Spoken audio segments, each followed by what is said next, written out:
You're listening to Fish.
My yard. Wait. All of you.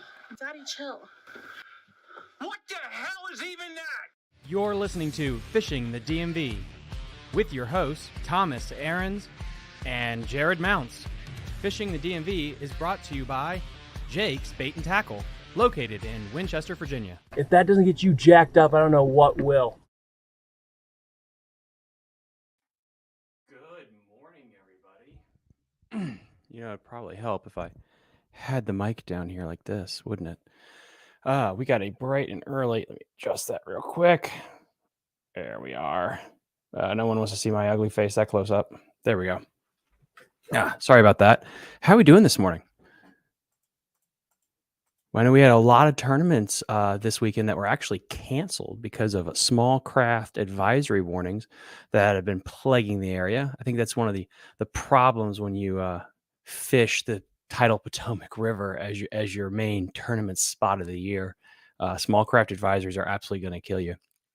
So yeah, we got a pretty cool show today. It's bank fishing, everything bank fishing, questions bank fishing, the gear I use for bank fishing. Last live stream that we had a lot of questions specifically about that topic. And so I thought this would be a good time to actually talk about it. We're getting into April, the water's starting to warm up, and we're really starting to see this fish start to push, especially in these ponds and stuff that are starting to really completely just they're fire. I'll name a couple of my top ponds too that we could fish in the area, and just kind of hang out while the weather's bad. So we're gonna wait for a couple more people to show up here before we get started. We'll see if I can kind of get some stuff playing here, and we'll get into it. So the schedule today is kind of what people. The schedule today is talking about more of like the strategy of bank fishing, the stuff that I like to use while bank fishing, what I carry with me, and then places that I really like to go. Short, sweet, to the point, and then I'll answer anybody's questions that people have. So, hey everyone, how's everyone doing? We got Jake's Bait and Tackle. We got 5 watching from Jake's Bait and Tackle. That is freaking awesome. Again, for everyone watching, if you could go, just like and subscribe to the YouTube channel. That really helps the algorithm. It helps grow the channel. It allows us to basically give you more and bigger things. Also, a huge shout out to the Northern Virginia Kayak Association. They have their first tournament this year. So that is, it's their warm-up tournament. I was a little late this morning because I was listening to some of the announcements that they were doing on their Facebook live stream. So again, huge shout out to all those guys. Good luck to everyone that's starting to fish today. It's a great organization. I highly suggest if you have a kayak or if you want to get into kayak fishing, go over to their page, northernvirginiakayak.com, or their Facebook page, like their page, talk to them. A bunch of great folks over there as well. Good morning, Cooper. How you doing, sir? Good morning, Mike. We got 2 mics in the house. How are you guys doing? How does the audio quality sound before we get started here? Let me know. And then what do you guys want me to start with first? I have my ideas, but you always listen to the people. Do you guys want to start with kind of the tackle I use, tips, tricks? What do you want to start with? Get that popped right up there. There we go. Perfect. Thank you so much. So we got 2 more people showing up. Yeah. So honestly, I think what we should start with then, before we get into baits, is kind of just techniques and things of that ilk, kind of what to look for and where to go. So we're going to get into that then. Sweet. All right.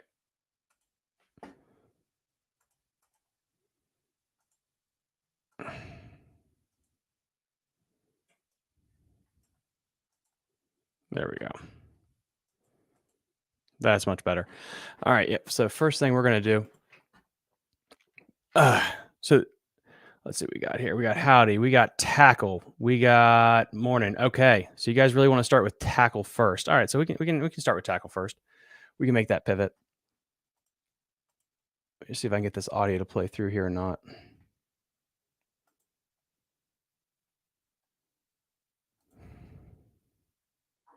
£4 test, and I got a little bass. Little bass on the BFS. Baitcaster Finesse. Look at him. When you're fishing ponds, you match the hatch. Okay? I was saying earlier, like a Vision 110 jerkbait is a fantastic jerkbait, but that Vision 110 might be as long as this little guy right here. Going down to that smaller jerkbait, okay? And more companies are making these. But if you can't find them, instead of looking for a bass jerkbait, look for a crappie or a trout type of jerkbait. So this tells me that there are bass in here. The bait I'm using is the Z. Yep, that'll work. All right, perfect. Sorry, guys. Just wanted to check that to see because I'm going to talk about some things in a bit. So perfect. That works great. So yeah, tackle. So if you guys have watched any of kind of my pond videos or any of my other live streams, I really talk about this. My philosophy when it comes to pond fishing in general. Um, you have to go to the ends of the spectrum. You either want to go to the big end of the spectrum, you know, your bigger baits, your swim baits, your glide baits, or you want to go to the smaller end of the spectrum. And the reason I believe this in my core is the pressure. The fish in a pond get such a tremendous amount of pressure, especially if it's like a trout pond. So an example is Wilkinson Lake in Winchester, Virginia, in the heart of downtown Winchester. And actually, I can kind of get that place up for you too, just so you can kind of get a what that looks like. Let me just to share that. You know, this place right here. This is a place that I shot. It's in downtown Winchester. It's right next to Shenandoah University. The place is gin clear 24/7. It's always super clear. It has a retaining wall completely around it, and it's insanely, insanely pressured. It's stocked with tons of trout and it has tons of bass in it as well. But ponds generally get a lot of pressure, public ponds. I'm not talking about the ponds that a lot of YouTubers go to that are private and only them and maybe two other people are allowed to fish in it. I'm talking about the ones that we all grew up fishing that are like next to a couple of ball fields in a soccer field that get pounded. Um, and so, with that in mind, you need to approach it. And this is, again, my philosophy. You need to approach it like you would if you were in California or a Japanese angler. I have learned so much about pond fishing just by studying and watching how the Japanese anglers overseas fish their places because they only have like 3 lakes. I mean, they don't have a lot of water. And so you really have to get crazy with kind of your tackle and your presentations. And by doing this, I think you can get a few extra bites. So, you know, with that in mind, let's get started. Let's see what I can start with here. We're going to go from one end of the spectrum. We're going to go from the small end of the spectrum, and we're going to work our way all the way up to the bigger stuff. Just as this is the rods and reels first, line, and then we'll get into the baits that I kind of bring. And I got a couple of little accessories you might like as well. So the first thing that I always bring with me, let me move this mic out of the way. Perfect. I bring with me an ultralight setup. No matter where I go, ultralight setup, because I'm not always just bass fishing. I do also like to bluegill, crappie fish, and trout fish as well. This right here is a Shakespeare ultralight 5 foot. I pair this generally with Sunline braid, 12-pound test, and then I use a leader material. Usually it's fluorocarbon, but sometimes I'll go to mono, and that depends on the type of bait that I'm using. Okay. The key with that, though, with the leader material is the absolute key to this whole thing. I carry with me at all times when I'm pond fishing 3-pound test, 4-pound test, 5-pound test, and 6-pound test fluorocarbon line. Fish in these ponds are insanely sensitive, like we said earlier, to the fishing pressure. Dropping down line size is one of the biggest keys to getting bit in super, super pressured situations. This video right here that I have up, you know, one reason I was able to do so well is because I went down to like super duper, super light line. And this is one of the videos on my channel. It's Winchester Hidden Gems. If you guys want to watch the whole video, I'm not gonna do that for you guys here. But I was fishing stupid light line. I was fishing 4-pound test fluorocarbon to an ultralight rod, what I'm going to show here. And I was able to stick, you know, this very, very nice largemouth bass in a super highly pressured situation. Now, the key is, though, I wouldn't have gotten that bite if I did not downsize my line. They're very, very line shy in places like this. And that kind of leads me to my next setup. Next setup that I always have with me, no matter where I go, is a spinning rod setup with a medium action rod. This is made by Phoenix. This is the FTX series. This is the medium light, and I also have a medium. I always have these rods in my truck, and this again, it depends on the type of pond I'm going to. This one in particular is the medium light, and this is what I use specifically to catch that fish that's on the screen right now. I also just have a medium. So if I'm fishing something that's a little bit more grassy, I'm probably throwing something a little bit heavier. I have that as well. Now, I have this paired up with a Quantum Energy. I'm not brand loyal at all, whatever you guys can afford. The biggest thing is you want a really good gear ratio. This has 11 ball bearings. Daiwa makes some good stuff. Shimano makes some good stuff. All that stuff works out as well. But the key is with the drag, I have a great drag setup, 12-pound Sunline braid. And then here, in this video specifically, I had 4-pound test Sunline. Okay, that I had to go down to. And then if you guys want to talk about knots, we can talk about knots as well. It's a very light setup. I can cast multiple different baits with it, but I can get super finessey if I have to. And we're going to get back to baits here in a minute. We're just going to go through all the setups.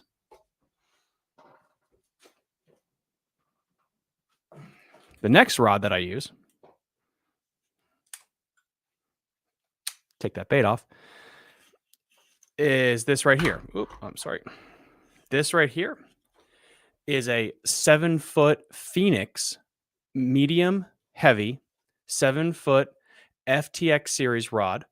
And I have that with a Daiwa Tatula 200 series, 6.3 gear ratio. And I usually have between 15 to 18 pound test on this thing. Again, Sunline. And I go straight fluorocarbon with this. If I am fishing a crankbait, a jig, a heavier jig, a swim jig, a chatterbait, something like that, this gives me the backbone to be able to use that correctly, but it's not over the top. Everything in a pond, and we're still on the lower end, is downsized. And we'll get to the baits and why I picked what I do right here. Again, it's just specifically so I can be able to throw those, I call them finesse style power baits, like a smaller chatterbait, a smaller swim jig type of deal in those places. Let me get my other thing up here. And my other one, which looks pretty much the same. This here is a Phoenix extra heavy, extra fast tip Tatula reel, but I have this paired up with 30-pound Sunline braid. And the reason I have that is this is my frog and my light swim bait rod. Because I use braid, I can tie a leader material to it. So if I want to in a pinch and just throw a worm or something like that, I can. But this rod gives me the backbone to be able to fish those bigger baits when I want to. Now, I do have one more rod that I use in my pond setup. And this one I actually just made a video on. This is my BFS setup. This is made by Old 18 Outfitters. This is an ultralight. I kid you not. This is an ultralight baitcaster setup. It is a 7-foot ultralight rod. And I have this, again, paired with a Daiwa Tatula. I don't have the new spool. You do need to get a different type of spool if you're not going to buy a BFS specific type of reel. And I'll get to that more into that in a little bit if you guys want me to. And I pair this up, and this has straight 4-pound fluorocarbon. Now, what's so cool about this is I can throw super duper small jerk baits, crankbaits. I'm trying to throw trout magnets and things like that on there. But I'm having a little bit of trouble, and I think it's because I don't have the proper spool quite yet.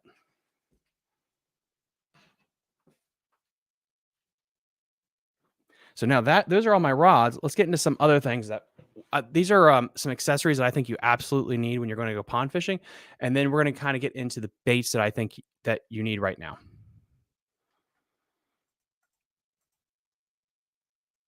And again, let me know in the comment section if there's something in particular that you would really like to see.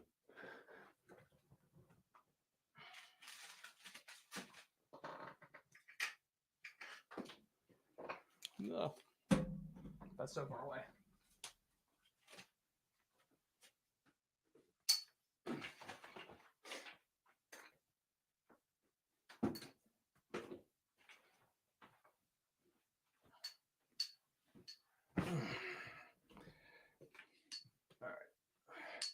So, besides a backpack, which is a no-brainer,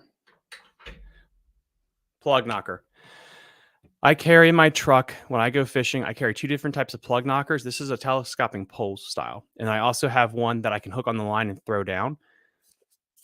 When you're fishing a pond, you do not have the ability to take a boat or a kayak over, and this has saved me so much money just keeping something like this in the car with me, or the truck, whatever you have. It can telescope out about 8 feet. So if you do get snagged close to shore and it's just out of range, you can use this thing to kind of jizzle it, to try and jiggle it free, which is, dude, this will save you so much money. But I always have this in the car. The other thing for my kids out there, a pair of waterproof wading boots or waterproof boots.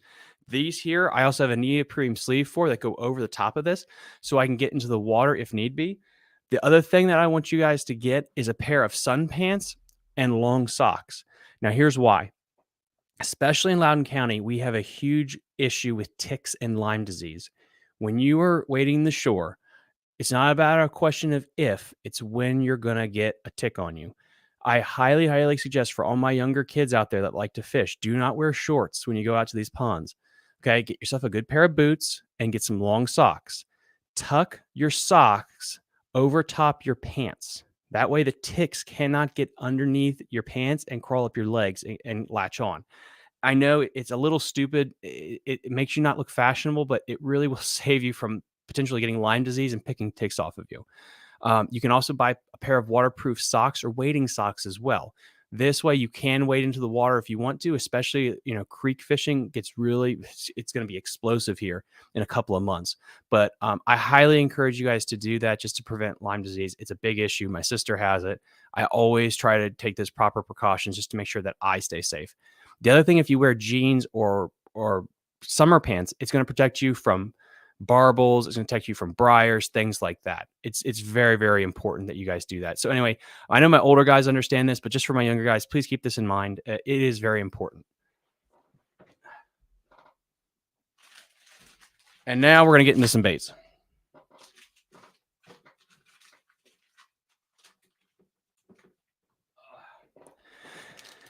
So honestly, this time of year, guys, I keep it pretty simple when I'm going out pond fishing. We're going to start with more of our reaction baits, and then we're going to kind of work our way through. Number one is the chatterbait. Of course, this is the pearl white. I usually pair that with a green pumpkin. This is the smaller version though. Again, when you're fishing ponds, you got to kind of match the hatch of what everybody is eating. They're not usually eating a massive Huddleston swim bait, though it can work. You have to pare down. The other thing I like about going with a chatterbait in ponds is it's harder to throw a lipless bait without getting it snagged. Again, because we are limited to the shore, we got to think of baits that will also be pretty weedless so we don't blow out the spots.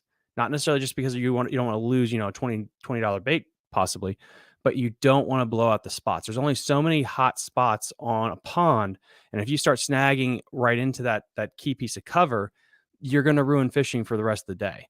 So a chatterbait here will also work to me as a lipless bait where I can hop and skip this on the bottom.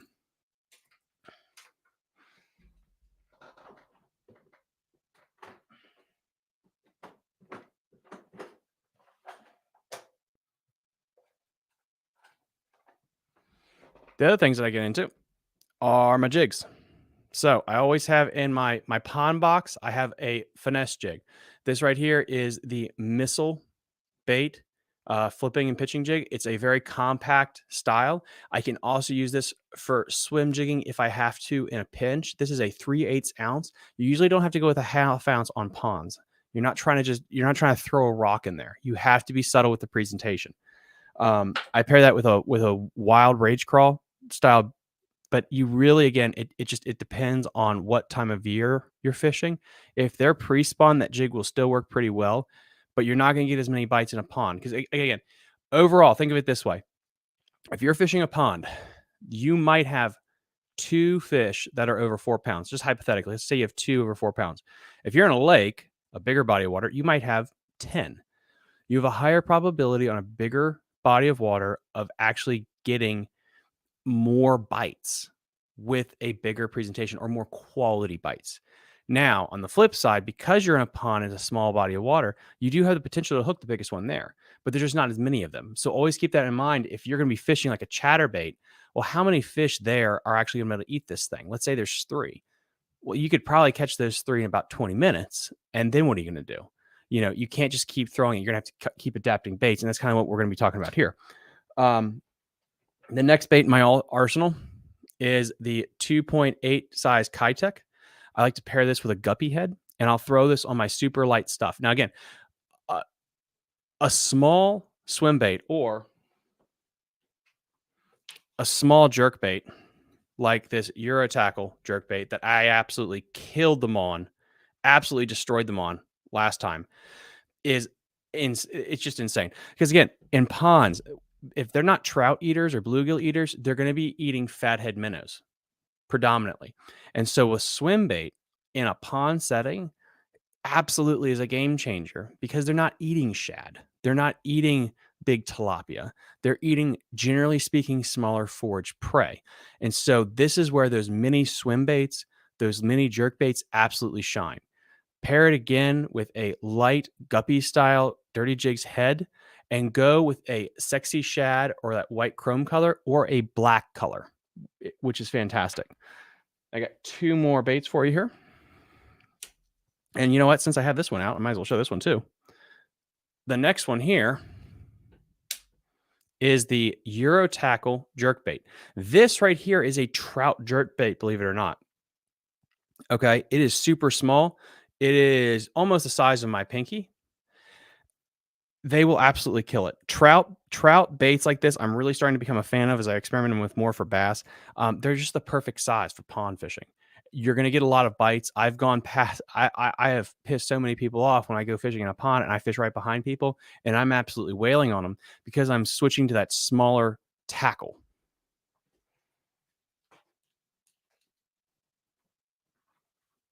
And now we're going to go to the bigger stuff.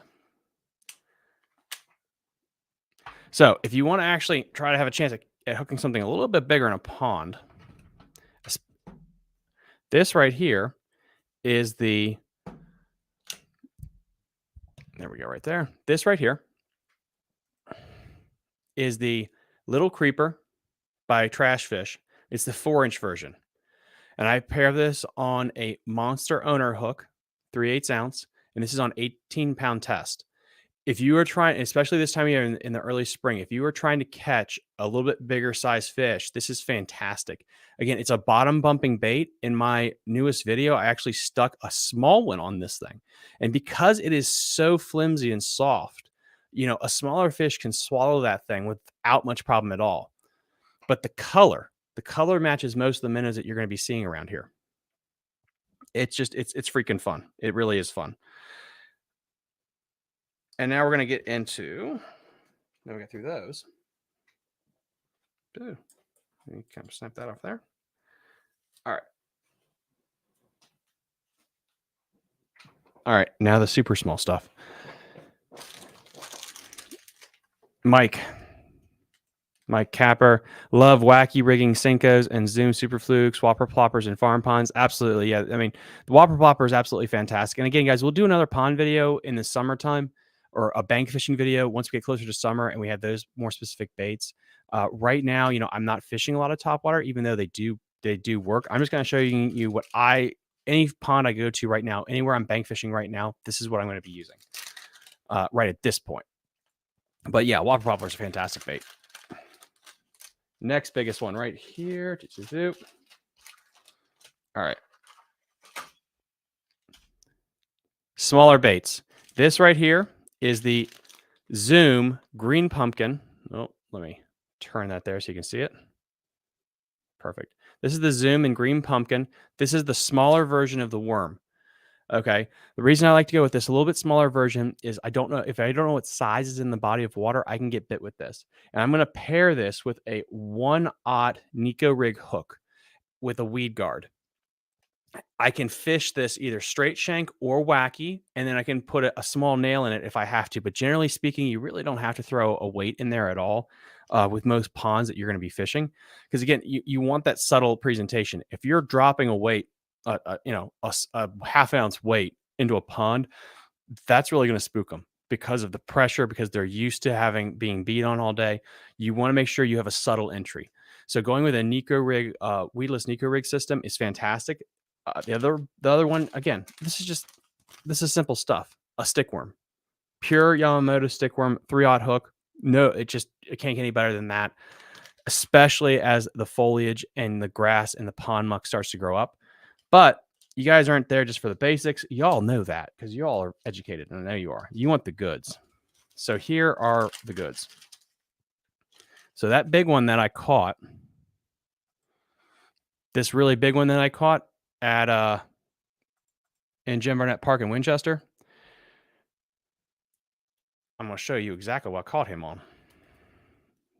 When the going gets tough, the tough get educated. Okay, and this is kind of what I used. I used this right here. This is the TRD Tiny Tube. A tiny tube, any brand, I prefer the TRD. You can use whatever brand that works for you, is lethal. I throw that on 4 to 6 pound test, generally speaking, fluorocarbon to a braid leader. This thing here, and on a mushroom head, by the way.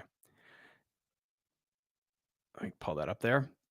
They do not see a lot of these bitsy tubes, and especially if you're on a rocky type of pond, just like Jim Burnett Park, dude, they're absolutely going to kill that. And again, I think the biggest thing here, besides the bait, is the line size. You have to be willing to downsize your line, downsize that main leader line. They cannot see it as well. The bait works a little bit more effectively, and you're going to pick up a couple more bites. The last bait that I will use consistently, day in and day out, is this right here. This is the TRD jig, and I pair that with their version, the TRD D-bomb. It's a Bitsy D-bomb. This thing right here is a little smallmouth snack, but it is insanely effective on highly pressured largemouth bass. And then, just for giggles, when you're trout fish, when you are bluegill fishing, because bluegill fishing is getting really big right now. I have a bluegill episode coming out here shortly. Gulp. I love to fish gulp and trout magnets for bluegill, specifically gulp. Pair that with a trout magnet head on your ultralight rod and make sure you super glue the gulp to the hook. That stuff is so biodegradable. Bluegill absolutely go crazy for it. I always carry this with me no matter where I go, especially when I'm seeking out those crappie and those bluegill. Now, I do have one other tool that I think you guys should get.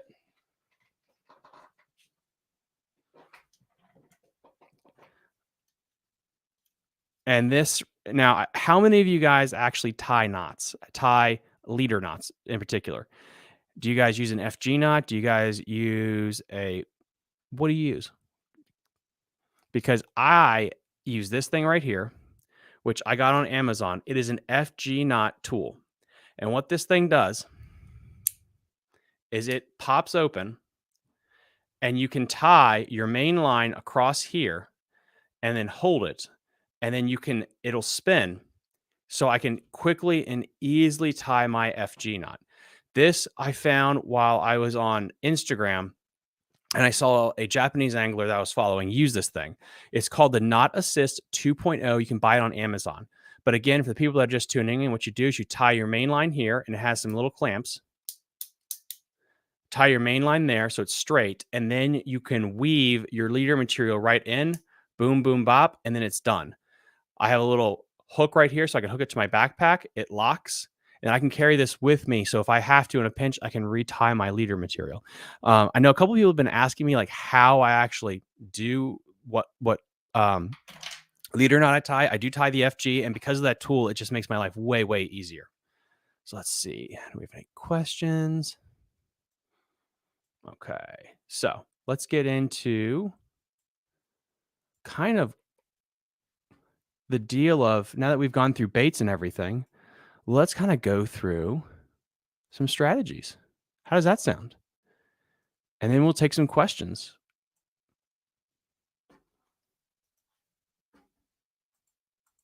Alrighty. So let me share the screen.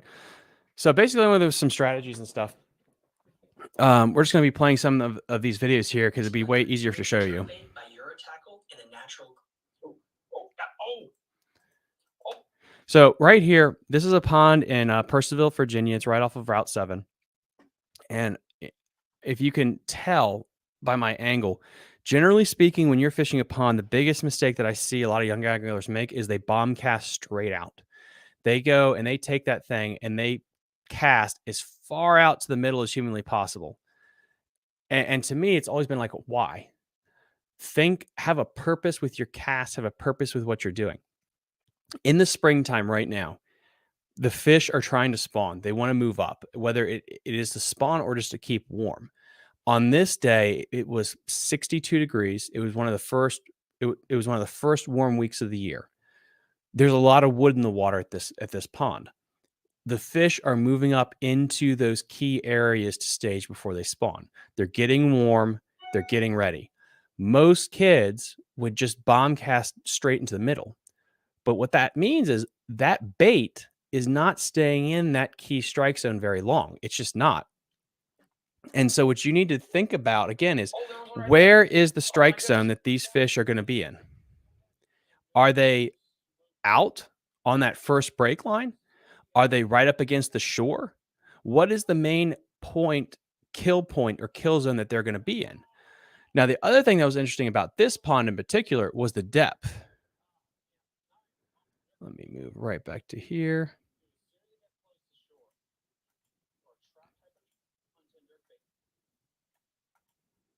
So this is a perfect example. Sorry about that. So right here, if you can see this tree right here, all the way to my rod, it was about a foot deep from the knob of my rod into the bank. Out from that, it was about 6 feet deep. It was extremely steep. It had a sharp break line. This is kind of important. If you know that there's a steep break line, do not just cast out. Cast with the break line parallel to it. In this part right here, I was fishing a small jerk bait right down the seam of that break line, and that's where I was catching them on this side here. But understanding that is vitally, vitally important when you're fishing a pond. They're ambush points because there's not as many of them. It's not like a lake where there's probably 103 spots that they can set up. There's probably only 3 or 4. And once you find those spots, make a mental map of them, because those are the key spots that they will reset up in. You catch one, come back a little bit later with something else. Now, again, like this time of year is pretty easy to catch them in the ponds because they're moving up. They haven't seen a lot of baits. As you move closer and closer to the summertime, that becomes a lot harder because of the pressure and also of the vegetation and algae bloom that will usually come with that. Move back over here. So again, this scene right here, I'm throwing that little creeper. If you can tell by my camera angle, I am casting parallel to the shore. Now, what I found out is as the day warmed up, those fish were getting closer and closer to the bank. What people will generally do is, again, they're going to bomb cast far out and you're outside the kill zone. These fish are looking at the shore. They're looking for little minnows, they're little bluegill, things like that, there's an ambush point. Whether you have cover or not, the shoreline is a ambush point. They can pin bait up against that shoreline. And this was really evident in my Winchester Jim Barnett Park video, that there was no cover in that lake. But the fish used the retaining wall not only as cover, but as a kill point that they could pin stuff against. And in this one here, I was making cast after cast right up against the bank. And every time that I put that bait within 3 inches of the bank and was able to work it, I was able to get bit. If I cast it a little too far out, I wouldn't get bit at all. And again, and this kind of shows you, this is a bigger, the American trash fish is a bigger swim bait, and it completely swallowed it. And this fish, wasn't even 10 inches long, and it had the whole thing down its gut. A big swim bait will still work in ponds. You just got to make sure you match the color and the profile correctly, and again, a 4-inch bait might be considered big for a pond. Whereas if you're fishing, California Delta or something like that, yeah, you can probably go with a 12-inch Huddleston. 12-inch Huddleston is probably not going to work consistently in a pond, but a 4-inch swim bait might. It might work extremely well. So just kind of some food for thought there. Now, getting back to the other thing was like about those ambush points.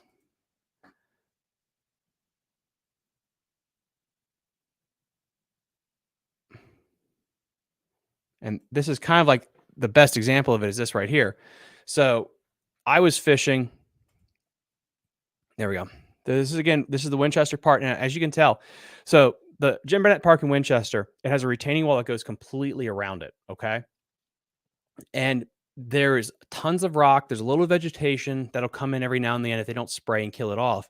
But generally speaking, it's void.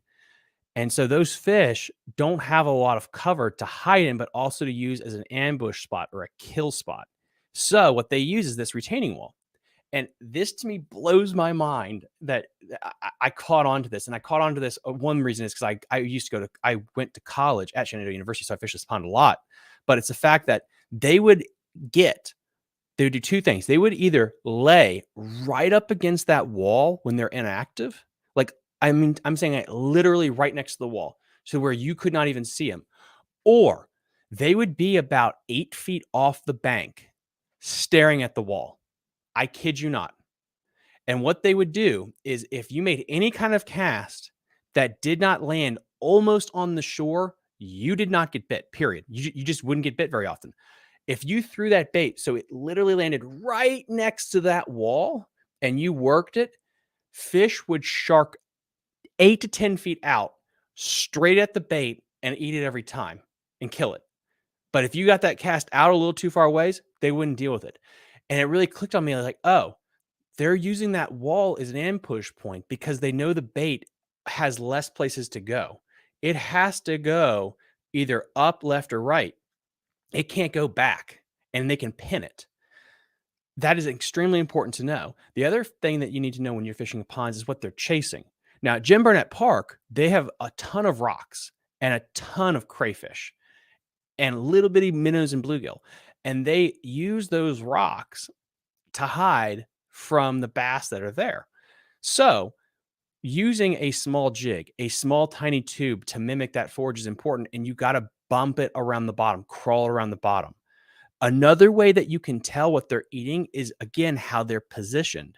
These fish in this pond not only were off the wall looking at it, but they would also be nose down looking at rocks. They'd be nose down, not up. The ones that were facing down were ones that you could come back and catch. The ones that were just chilling in the middle of nowhere, you couldn't. What they were looking for is little things on the bottom. And that's what they would do. If they were nose down and you cast, you could drag it past them and get them to eat it. Otherwise, you had to just bomb it against the wall here. And that really, you can really see this here on this video. This is some of the coolest footage I've gotten this year, by the way. So as I'm reeling this in, again, super duper light line, and I'm just slowly just dragging this thing along, just stupid parallel. And I'm just bomb casting it around the shore. There's no one around. There's no one walking. You can see it's super duper clear. It's highly pressured. And you're making repeated casts. Now watch this. This is really cool here. You can actually see, you see that wake? That first wake is me popping the bait off the bottom against that wall. And then this thing comes up. You see it? And just absolutely sharks it.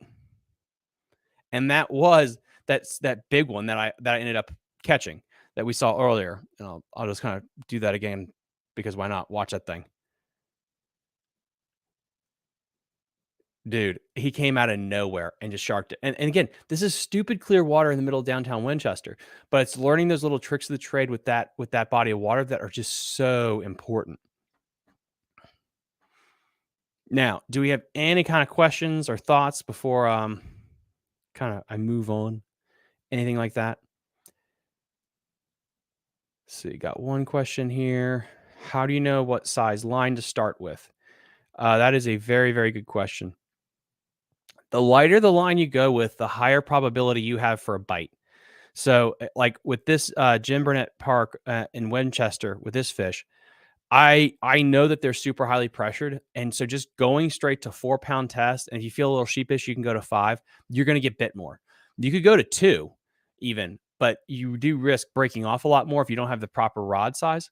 But 4-pound test, you really would be shocked about how strong it actually is and the size fish that you'll actually catch on it. Like this one right here. And this one was absolutely just an absolute monster. But again, 4-pound test, putting it in the kill zone, the right bait, right retrieve. And I was catching fish that no one else was catching. Absolutely fun. But yeah, so the lighter you go, the more bites that you're going to get. And so, yeah, if I was going to go to a pond that I've never been to before, I'm probably going to have 4-pound test and 6-pound test on my spinning rods. So I can throw a little bit lighter bait to see if that helps.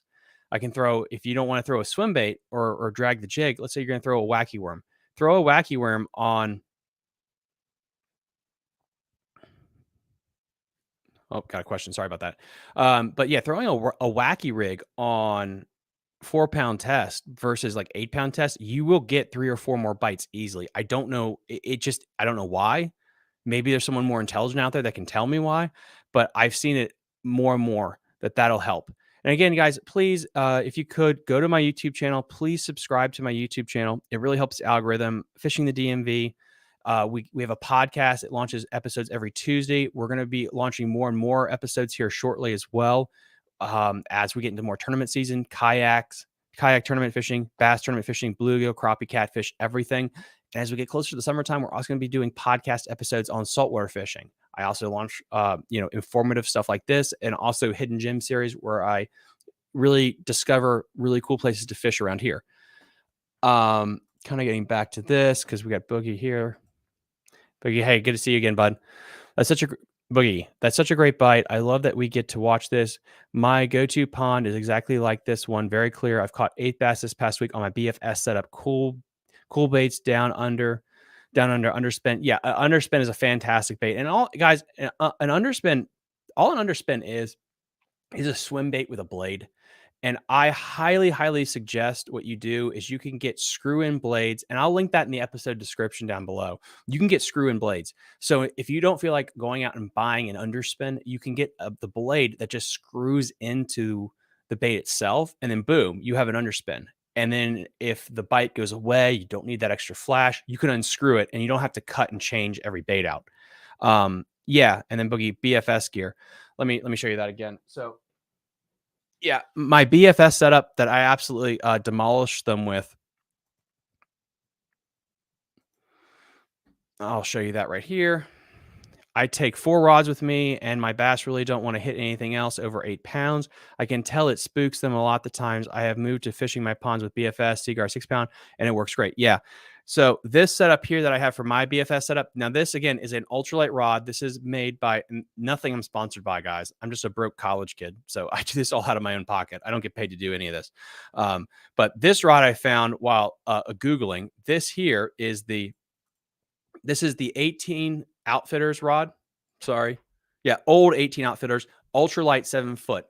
I have this ultralight baitcaster setup paired with a Tatula 200 and 4-pound. Again, you heard that right. 4-pound Sunline fluorocarbon.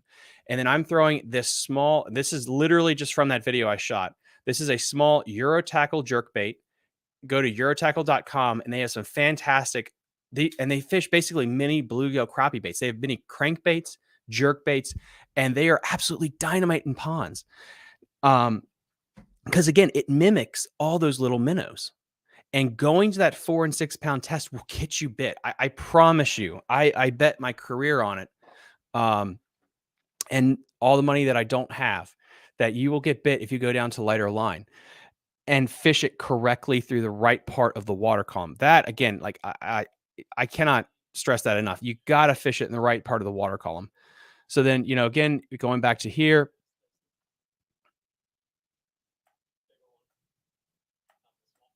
Sorry.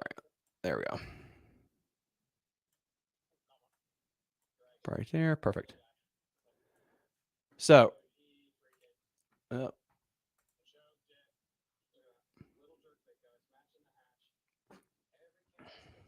perfect. All right. I know the camera angle is shitty here, but just wanted to kind of show you this as well. Hold on. Eurotackle stuff is really interesting because they build it for yellow perch. Yeah, James. It again. So what got me onto the Eurotackle stuff, believe it or not, was Fishhawk. We actually interviewed Fishhawk for one of our podcast episodes. You can find it in the podcast playlist if you'd like to go watch it. It was a fantastic interview. So, but he talked about the Eurotackle stuff and he brought a bunch of it and we looked at it and I was like, oh my God, this stuff is freaking awesome. I've been looking for finesse stuff for smallmouth fishing, but then I started to apply it to my ponds and it was just absolutely game on.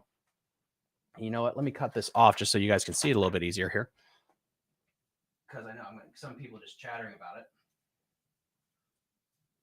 And Jake's Bait and Tackle is going to start carrying. Jake's Bait and Tackle in Winchester, Virginia is going to start carrying this stuff. But this is the green olive color.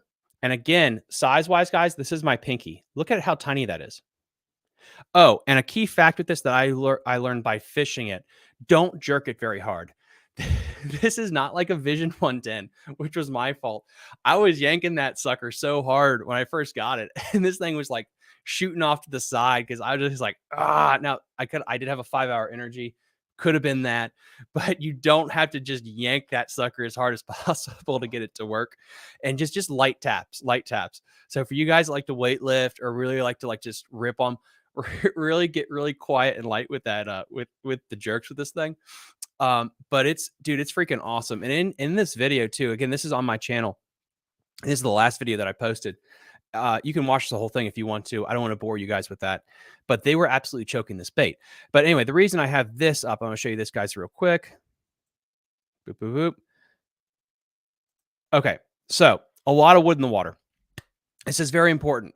Do not bomb cast, guys. I beg you, when you go to a pond, if you see a lot of wood in the water, do not approach it. Do not bomb cast out into the middle. What I would like you to do, and I challenge you, get yourself parallel and work it. The first cast that you're going to make, you're going to cast as close to the bank as possible. So stupid close that you're probably going to get snagged. Then your next cast, you're going to work out and then a little bit more. Hit it with another bait and then move forward. With the sun warming the sun's warming the earth. Really, Tom? Yeah. Okay. I speak American, by the way, guys. Good Lord. With the days warming up, wood hardcover is going to retain heat, and those fish are going to sit on that. Bluegill, crappie too, perch, it doesn't matter. Stay as far away from that as possible and make your casts. But again, think about your kill zones. The bank, the shoreline is a kill zone, and people do not think about this because, again, when you're on a boat, what do you do? Or kayak, you cast to shore. That's where those fish are looking. And even if, and I've seen this before, if a bass is on a laydown looking out into the middle of nowhere and you throw a little bait just 2 inches from shore and bring that back, he will turn, see that thing, and run it down and kill it. Why? Because that bank acts as a wall that he can pin it against. Even if the fish is not looking at the shore, if he sees something next to the shore like that, he will try to run it down to kill it. And so as I've been fishing this, I started working from closest to me all the way down here. And again, I apologize for the camera being a little yucky here. And then what I did is I worked my way back. I worked my way back to the camera. But again, all these casts that I'm making are super close to shore, working that bait back towards me. And again, they were absolutely just choking it. And this was, I think I had to cut the video down. I caught 15 and I cut the video down to 5 minutes. So I did have to get rid of some of the fish catches just because, I just really, really didn't want to have a super duper long video and bore you guys with it. But again, and this is real time. This was not cut, by the way. I caught him on back-to-back casts here, throwing this little jerk bait.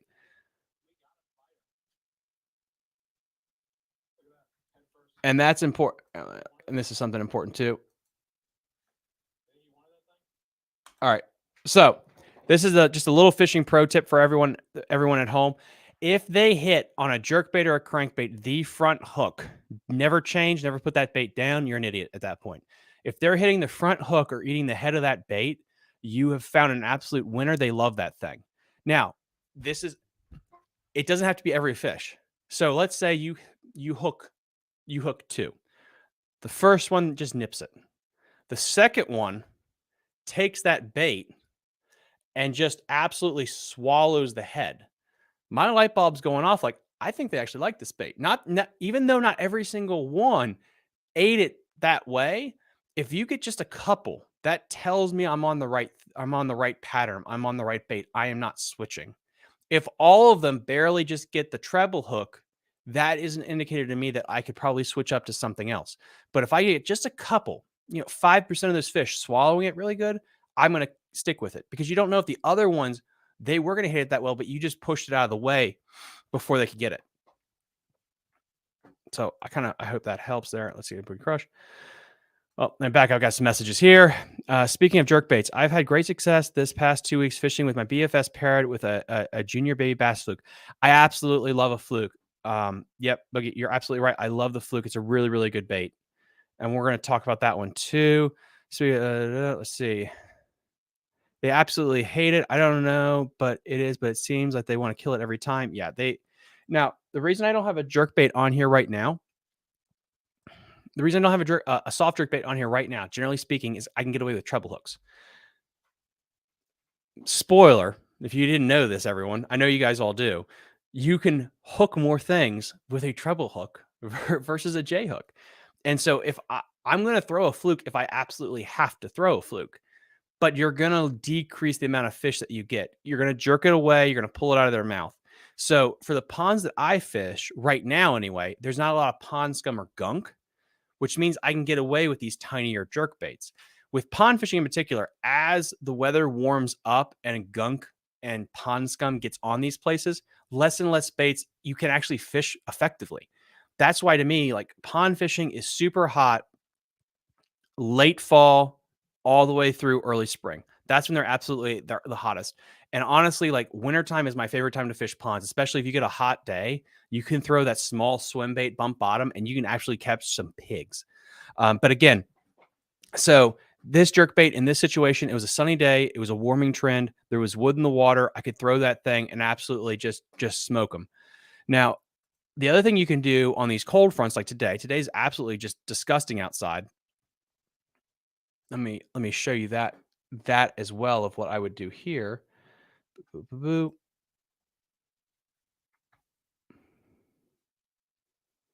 But yeah, guys, so what is your favorite bait to fish this time of year? What do you guys like to throw?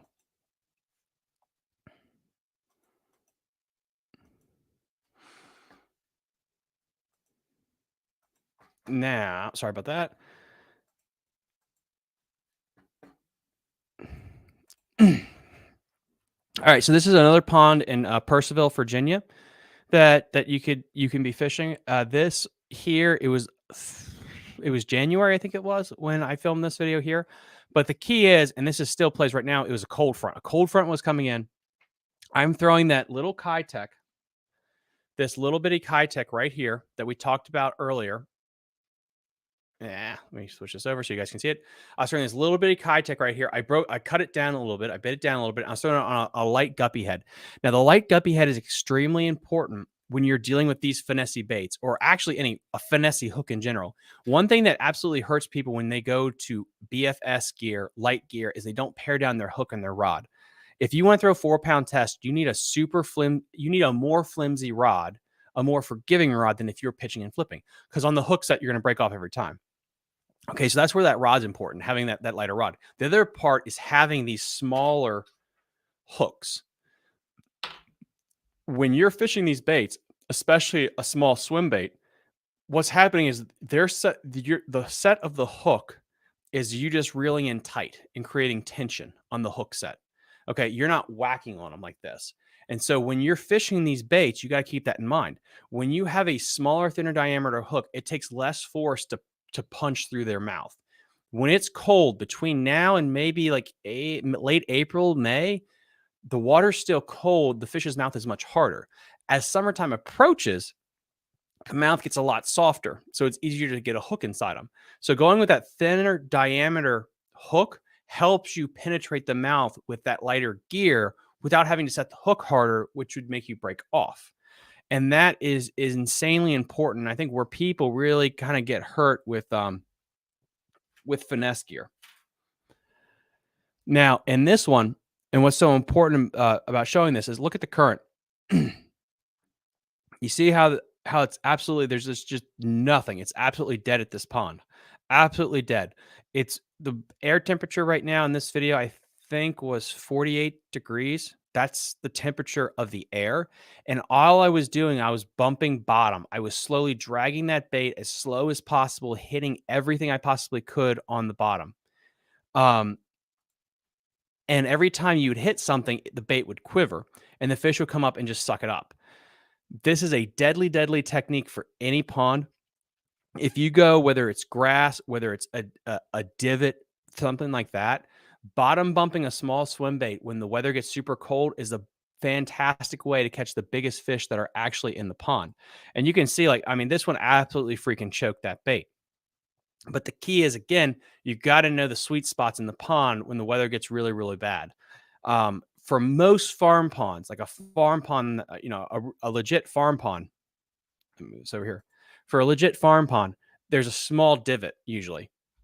There's not a creek channel. There's not a lot of standing timber. I'm talking like a complete fish bowl style of pond.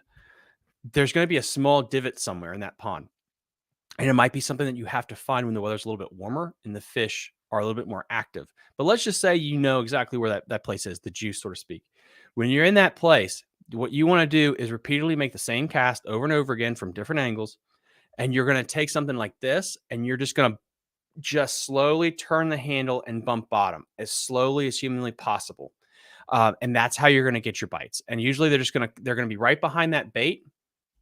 They're going to be right behind this bait. And as soon as it hits something, it'll quiver and then they're just going to suck it up. And all it's going to feel like is just heavy weight. Reel down into them and then you got them.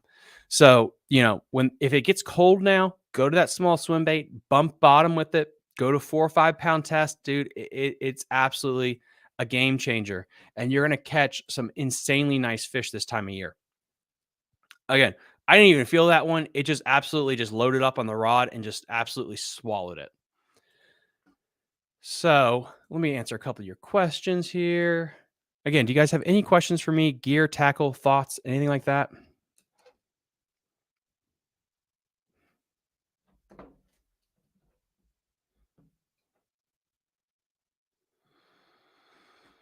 Let's see. Boogie, that 2.8 is a killer with a Mat 7. Yep, absolutely. Yeah, it's a fantastic bait. And again, like people be like, "Oh, this is super finessey." Not in a pond necessarily. In a pond, this might be the size of what they're eating. This might even be big. Most ponds, the key forage is bluegill and minnows for the higher part of the food chain. And the smaller part, it's going to be like those little trout magnets and bugs and stuff like that. So to be fair, in the argument, I could make that a swim bait that's 2.8 to 4 inches long is considered big. Like bring this up here. My big fish killer, besides like a glide bait and Boogie, I know we talked about this a little bit earlier. Oops, sorry. I need a bigger studio. But this right here. This is the Little Creeper by American Trash Fish. It's a 4-inch bait, but look how thick it is.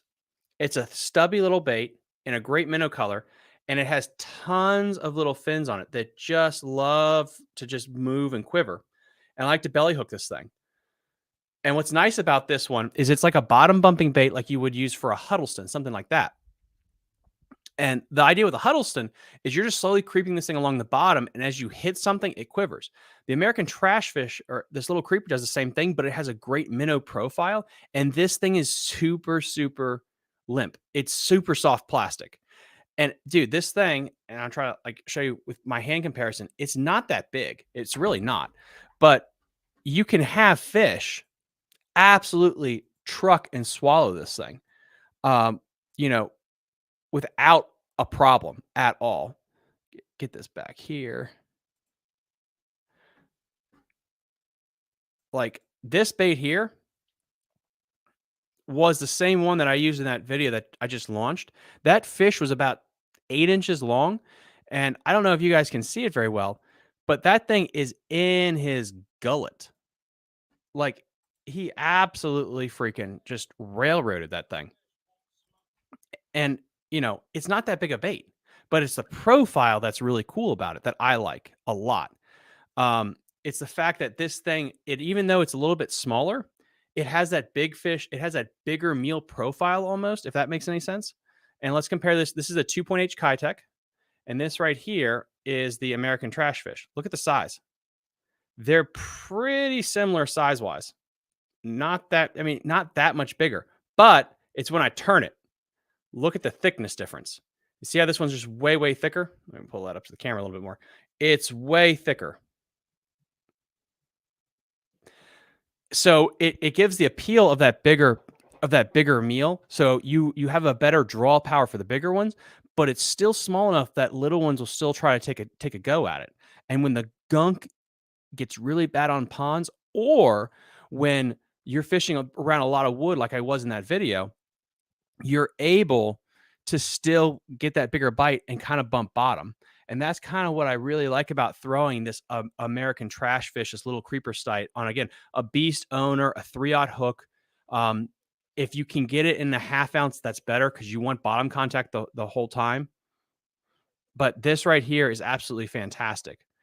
Again, a 3/0 hook, 18-pound fluorocarbon is what I like to use because just in case, because every now and then you're going to fish a pond and you're going to absolutely hook a toad. And when you're fishing this swim bait, you want something like that here. But then again, bump it along bottom and it'll be very, very effective.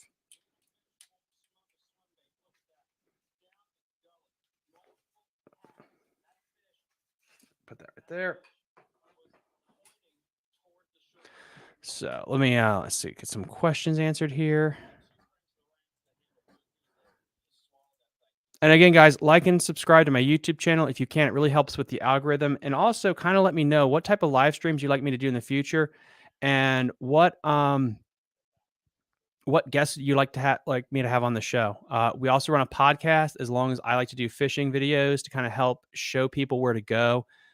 This is a pond in Round Hill, Virginia. It's a public pond. I try to fish only public waters. I hope this is public. I've been fishing it a bunch and I'm letting you guys know where it is. So if you get arrested, it's my fault and I'm sorry. But yeah, it's right off of Route 7. It's a nice little pond. Let's see.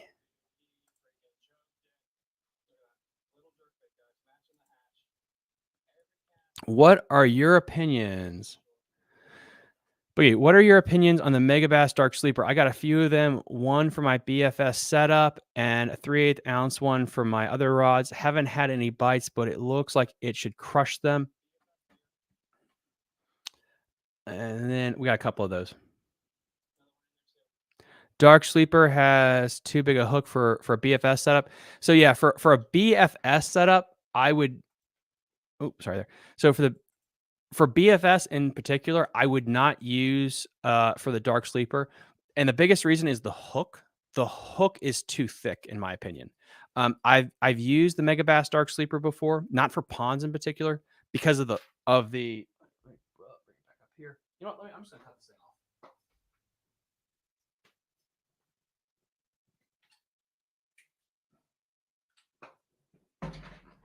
Now, I'm not saying you can't use the Megabass Dark Sleeper for ponds, but to me, the biggest thing is the softness of the plastic and the tail. Now, this thing has a boot-shaped tail, kind of like a Huddleston, but this is literally this bait here is the absolute softest plastic on the market, period. I'm saying this is stupid soft. Look at how limp that tail is, guys. This is without me doing anything to it. It is super soft. It tears extremely easy. These baits don't last very much. But because of that, there's a lot of secondary action with this bait. And because it's so soft, fish can swallow this whole thing without a problem. And I can get away with this smaller size. And I can use a decent thin size hook comparatively, but I'm still not throwing this on my BFS setup. I'm still throwing this on a light swim bait setup. Now, if you want to throw the Dark Sleeper, I think you could go for it. Absolutely. The thing is, I would not throw it on a BFS setup with 4 or 5 pound test. You're going to want a little bit more backbone to penetrate that, especially since you have that fin system to help guard the hook point. And the other thing is just to make sure that you match the right color. Besides that, yeah, the Dark Sleeper could definitely work without a problem. I just prefer to have, if I'm fishing around a lot of cover, I'm going to go with this hook here because I can get the bigger bites. Great question. Thank you so much for asking that question. Let's see. No, wrong one. So do you agree that bigger the bait, the bigger the attack strike? Ah, great. Philip, that is a fantastic question. If the water is clear, yes. So I don't know if you guys saw this video. Phil, let me bring this one back up because I think it's kind of important to what you're asking about the bite window. It depends on the time of year and the clarity of the water. The clearer the water, the bigger the bite window, 100%.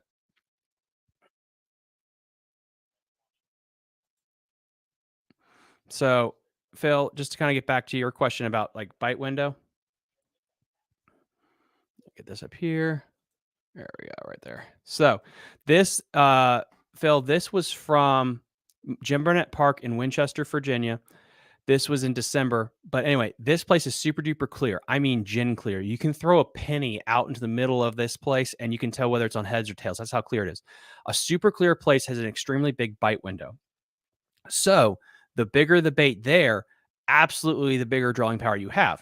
But on the flip side, a smaller bait still has a decent draw window. This fish I catch right here, I threw this thing straight up against the bank, and these fish are staring at the shoreline, that break wall, from 10 to 15 feet out. They're just watching that. And I'm throwing a tiny, tiny tube, and I'm just dragging it against the wall. And as I pop this thing off the wall, this fish rockets over, sharks the bait, pins it against the wall, and eats it. Again, I was throwing a super tiny bait because it was so clear, there was still a big bite window. If the water was a little bit more dirtier, a bigger bait is going to have the draw. However, the commitment factor is important. You know, are you throwing a bait that looks like something they're going to eat? You know, a bluegill bait, like a glide bait. Does it look like a trout? Are there trout eaters there? That's important. In Jim Burnett Park, there are a ton of trout eaters. You know, they stock that thing with trout all the time. And when the trout gets stocked, you can throw a Huddleston or a big trout glide bait and you can wreck them because that's their forage species. But if you go to a farm pond that doesn't have it, yeah, you might get one or two that'll have a go at it because it's different, but you're not matching the hatch necessarily. Again, you know, I don't like to give hard and fast answers because in fishing, nothing's hard and fast. It's just not. And that's what's so much fun about it is there's no perfectly set rules. And that's what makes fishing this so much fun, in my opinion. Let's go. Underrated part of the sleeper is that it is the best skipping lure on the market. Yeah, I've heard a couple of my friends talk about that you can skip that thing under docks and everything. And the other thing about the sleeper too, underrated guys, don't just throw that on a bait caster setup. Throw it on a heavy spinning rod. And if you guys watch my lipless seminar, you know that I'm a big fan of heavy spinning gear. If you can catch a tuna and a shark on a spinning tackle setup, you can catch a big bass on it without a problem. But you can skip that thing a country mile on really correct spinning tackle. Let's see, another question here. Great information. I'll definitely take both your advice.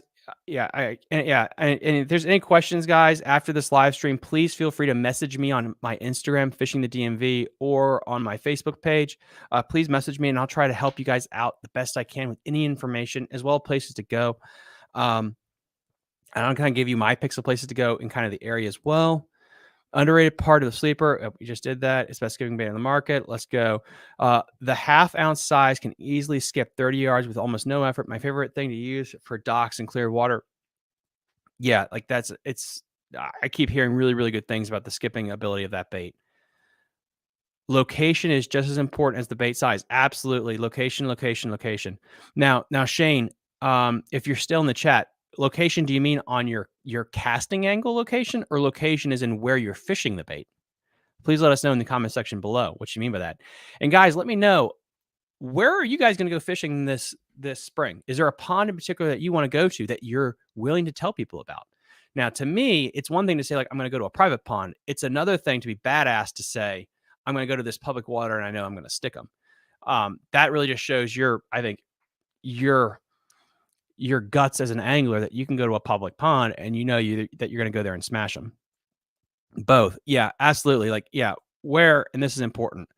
If you're fishing Jim Burnett Park in Winchester, Virginia, where it's, you know, where I caught this toad here, you know, this right here, they are trout eaters. 100% they're trout eaters here.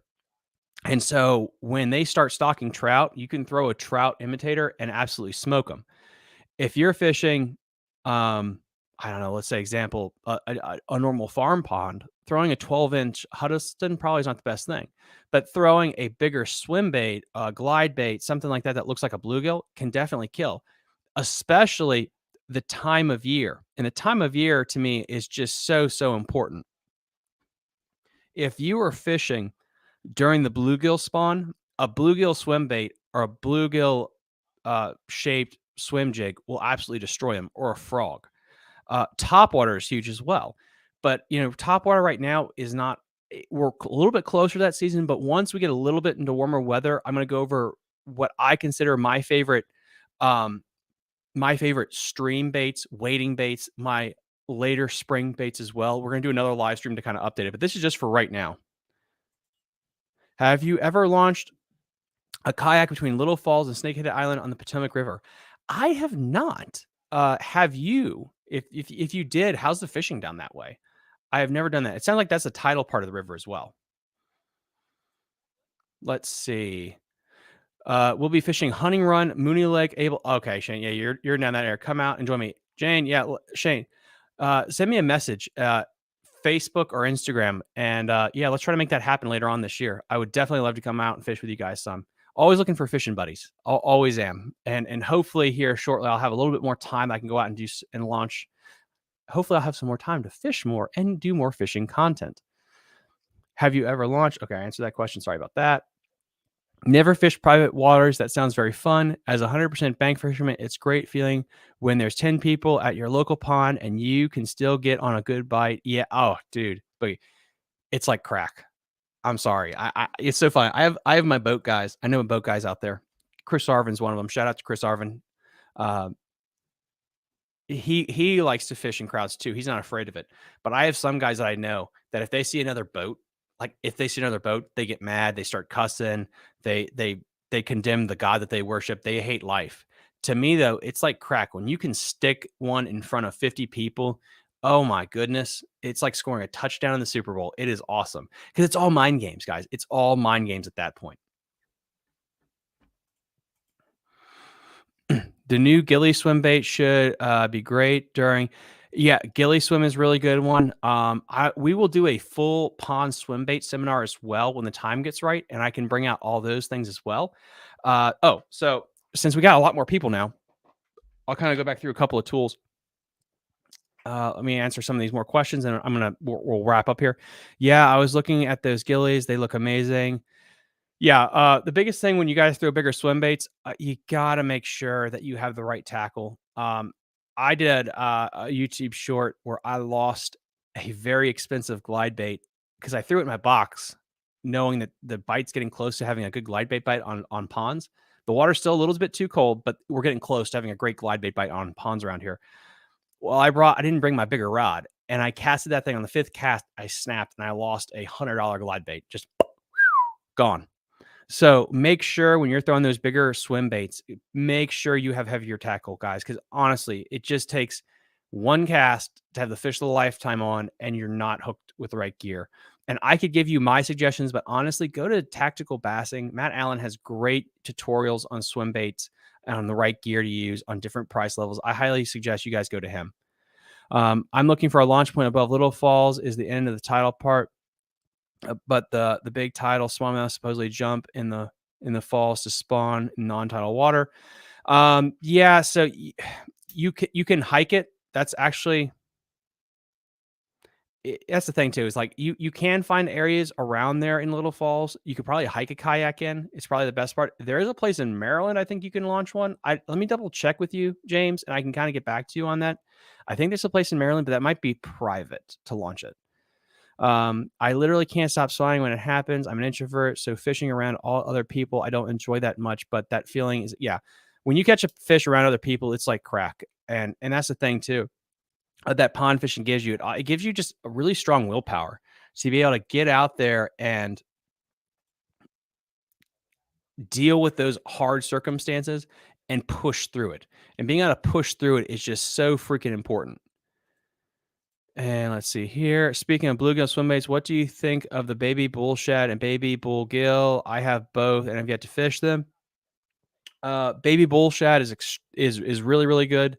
I will give you guys, we'll do a full seminar here on swim baits in the next couple of weeks, since we're getting closer to swim bait season. I like the Matt Allen hard swim bait. I also have I think it's the Jackal. I don't know the full name off the top of my head. I have it in my tackle shop. I'll bring that out too.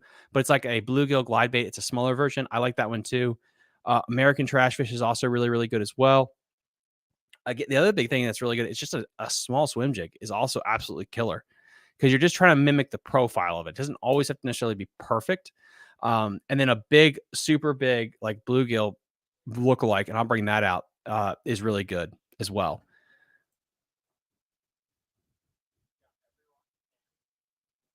Yeah, that is a little bit too far upriver. Yeah, no, you're right. You're absolutely right. So then again, guys, so just kind of getting back to it, leader material is super duper important when you're fishing these places, and you need to make sure that you have a couple of different leader sizes available. I always carry, 4-pound test, 5-pound test, and I have 6-pound test available in my car or in my backpack setup that I have. And to be able to tie it, and this is important, you need to learn how to tie the FG knot. And what I'm going to show you right here is going to change your life. I'm going to show this one time. So you guys better be watching. But before I show you, please hit the like and subscribe button. Please like this live stream. We have 2 likes right now on this live stream. I want to get that thing up to 6 likes for this live stream before I end it. I've never gotten 6 likes on a live stream before. Let's see if we can get 6 likes right now. So hit that like button, whether you're watching on YouTube or Facebook. That would really help me out a lot. This tool right here is the Knot Assist tool. I found this on Amazon. This thing allows me to take my main line and I can loop it here and here. And then I can easily put my leader material through here and I can twist it. And I can quickly and easily create an FG leader knot anywhere. Lock it back in place, and I can throw it right there back on my tackle bag. This thing has cut down my learning curve on the FG knot so much. And again, this is called the Knot Assist 2.0, Knot Assist 2.0. And I'll make a video with this thing at some point, and guys can show you. I have an overhead camera. It'll work a lot better just for presentation so you can see me use it. But again, it is the Knot Assist tool, Knot Assist tool 2.0. You can find that on Amazon. It's absolutely fantastic for being able to learn how to tie that FG knot quickly and easily. The other thing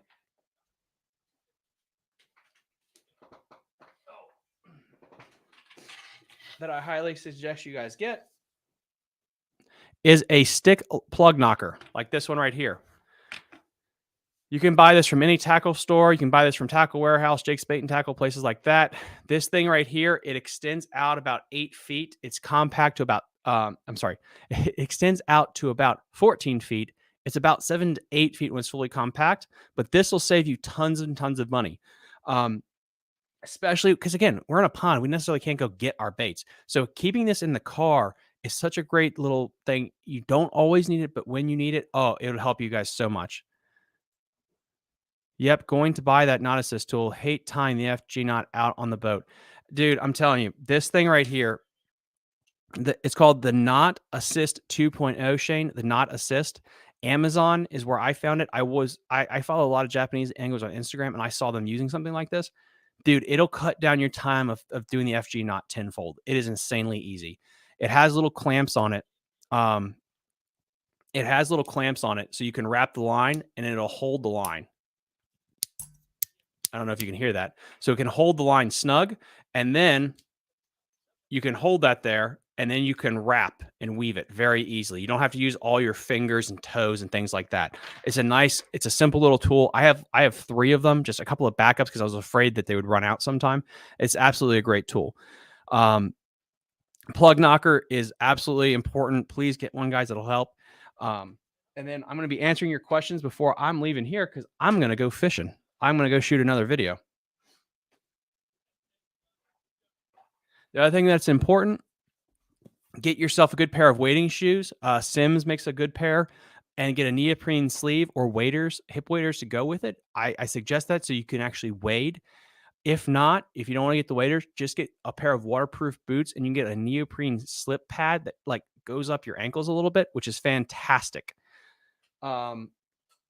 And this is important for all my young anglers that are listening. Guys, pay attention here. If you fish Loudoun County or a lot of these ponds, ticks and Lyme disease are a very, very dangerous thing that does exist. Do not, even if it's like 100 degrees, go out in shorts and fish a pond with a lot of high grass around it. Okay. I don't want to hear about anyone catching Lyme disease. My sister has it very badly. And I just really want to make sure you guys are all safe. Wear jeans or hip waders when the weather's colder out. And if you're wearing hip waders, you really don't have to worry about ticks crawling all the way up you. If you're wearing jeans, what I suggest you do, and again, please, please, please keep this in mind and do this. Take big socks and have the socks come up and over your pants legs. It doesn't look cool. It doesn't make you look hip, but it keeps ticks from being able to get up and underneath your pants and biting you. Again, it's a super simple thing that you can do that will keep you from possibly having a disease that it will ruin your life. And I know I'm not trying to be a party pooper there, just with my sister having it and stuff like that. You don't want to risk it. When it gets hot out, I highly suggest you invest in some summer pants. Get some summer pants. You can put your socks through them if you're not going to wear hip waders. Boogie, I have multiple friends and family with Lyme disease. It's not a joke at all. It can be very, very dangerous. Yeah, it is. And especially if you're a boat guy, you don't really have to worry about this. But when you're bank beating and you're going through tall grass and weeds and stuff, you're going to get a tick on you eventually. And it's the one that you don't find is the one that could ruin your life. So not to try to be like a Debbie Downer or anything like that. But again, summer pants, get those when the weather gets warmer. Get big socks, throw them up over your pants. Get some good wading boots if you can find them. If not, get a neoprene sleeve to put over top of your boots that you have. That'll make them a little bit more waterproof. You're away from the ticks. Plus, you're not going to have burrs or thorns and stuff like that. It's very, very nice. That I completely highly suggest you get that. A net is really nice to have as well, an extending net. Fishhawk has a really cool one on his YouTube channel. I highly suggest you go look at that as well. And I mean, that's about it for me here. Let's see. Buy Z-Man baits or Texas rig. Plastic doesn't rip, and you can catch 100 fish on one single cast. Crazy crawl. Absolutely. You know, that's one thing I love about Z-Man products is like the durability and you being able to fish them constantly without a problem. Okay, so I'm going to answer a couple more questions, guys, and then we're going to kind of end this for today. I know it's a yucky day out, but again, if you guys could like this live stream, we have 2 likes. If we could get that sucker up to 6 likes, that would be amazing. And please, again, go like my YouTube channel. Please let me know what type of videos you would like to see and what type of podcast episodes you would like. We have a really cool podcast next week. I'm not going to spoil it. It's about the Upper Potomac River, and we're going to try to have more and more podcast episodes as we get into warmer water. Do you guys want to see more fishing adventure videos? Do you want to see more how-to videos? Let me know, because I'm very flexible. I want to give you guys the content that no one else will. I want to get you what you need so you can be successful. If you guys want to go fishing sometime this year, let me know. I know I'm going down with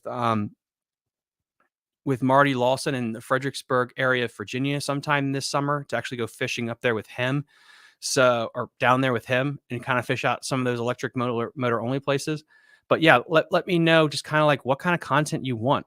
The best way to get a hold of me is through Facebook Messenger or Instagram, my Instagram handle. You can also email the show at aaronsbassing@gmail.com. That is aaronsbassing@gmail.com. Let me get that up here for you. And then we're going to be answering some questions. Also, as a bank angler, please travel with Band-Aids and neoprene gloves. 100%. Boogie. Great. I completely forgot about that. Have a first aid kit with you.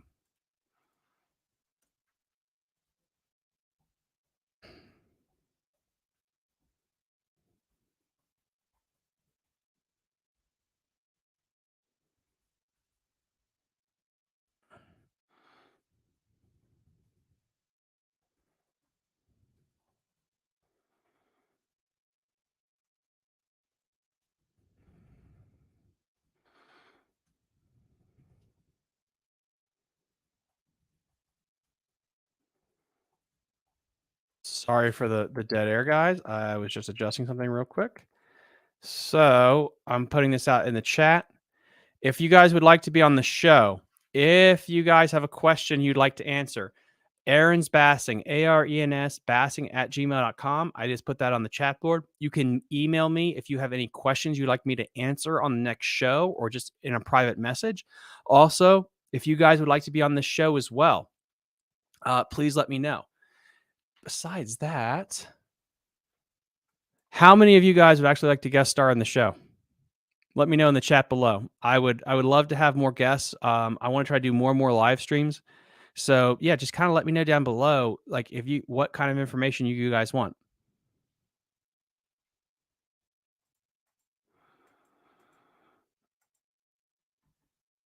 Honestly, it doesn't matter to me what kind of videos you make. I really just enjoy you. Oh, thank you, bud. I really appreciate it. Dude, I really, really appreciate it. Thank you. Yeah, Shane. Yeah, email me and we'll try to set something up. I can get you on the show.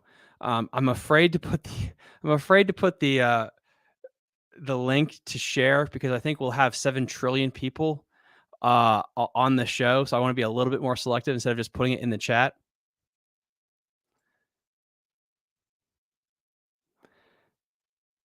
How about this, guys? Let's do this. Let me know in the chat what day would work for you guys. Would you prefer a Saturday or would you prefer a weekday to have an open mic night and to have people on the show, as many people as possible on the show? What would you guys like? Would a weekend, a Saturday morning, or would a weekday evening work best for you guys? Let me know in the comments below. If you want, next Saturday morning, we can do a live stream open mic next Saturday morning at 7 a.m. And I'll have whoever wants to be on the show can be on the show. We can I can have people come on in turns, or we can just all come on and just talk fishing in this local area. Let me know down below what you guys want to do. So we got one for Saturday mornings. We got Boogie. We got one for Saturday mornings. Does that work for everybody else? If that does. We're gonna have open mic next Saturday morning at 7 a.m. because we're early morning anglers. That's what we do here. We're gonna have a bunch of guests on next Saturday. I know that. So yeah, it's gonna be an insane week. But I love doing this too. This is basically having like talk radio, which is basically what I feel like this is for this area, is super duper important. And hopefully we get more and more people kind of involved in this. All right. So it looks like, yep, Saturday for Shane. Okay. So here's the deal. Next Saturday, we're going to go let's do we got more people. I wanted to do 6 a.m. today, and I realized it's Saturday. No one's going to be up like me because I'm insane doing video editing. So let's do this. Let's do 8 a.m. next Saturday. I'm going to put a link for that live stream. We're going to do 8 a.m. next Saturday morning. If you guys want to be on the show, email me at Aaron's Bassing, and we'll get you squared away to help you guys all be on the show, and we'll talk through it. You need really good internet connection, or you can use your phone, and we'll have you guys on the show, and we'll try this thing out. It could be an absolute disaster. It could be an absolute blast. But if you're going to be on the show, this is what I need you to do. I need you to share Fishing the DMV on your social media, just so we can help grow this thing. The more people that we can have be aware of this program, the more we can grow, the more guests I can have on. I want to kind of get some pro anglers on the show. I want to grow this so we can have different guides that can come on and tell us about the different fishing reports for the Shenandoah, the Upper Potomac, Lake Frederick, Deep Creek Lake, Antietam Creek, all those things. I want to grow this so we can have like a really cool fishing radio show basically for this area that can help everyone become better anglers, and we can grow this community. So if you want to be on the show, again, 8 a.m. next Saturday, email me at Aaron's Bassing. We'll get you squared away. And then make sure you share Fishing the DMV on your social media platforms, like and subscribe. And yeah, we'll get this going next week. So 8 a.m. next Saturday, we're going to have a open mic day just to have whoever on the show. Love it. So Saturday morning it is. And then any other questions before we kind of log off here? Because we are over the hour and a half mark. And I know people are going to got other things to do. Also, kind of let me know what kind of how many people kayak fish, boat fish, and then bank fish? I do all three. I'm a little blessed in that regard. I have all three, but I'm not tethered to just to one. So yeah, let me know what in the comments below, guys. What is your favorite way of fishing right now? If is it just bank? That's fine. Do you have a kayak? I know I'm actually going to fish kayak tournaments here pretty soon, so I'm pretty excited about that to start trying to fish kayak tournaments once my bump board actually comes in. So that'll be kind of cool. But anyway, yeah, kind of let me know, and I will email me, and I will see you guys next time on Fishing the DMV. If there are no more questions, going once, going twice. Okay. Everyone be absolutely safe on the water. Have a wonderful weekend, and I'll see you next time. You're listening to Fishing the DMV with your hosts, Thomas Ahrens and Jared Mounts. Fishing the DMV is brought to you by Jake's Bait and Tackle, located in Winchester, Virginia. If that doesn't get you jacked up, I don't know what will.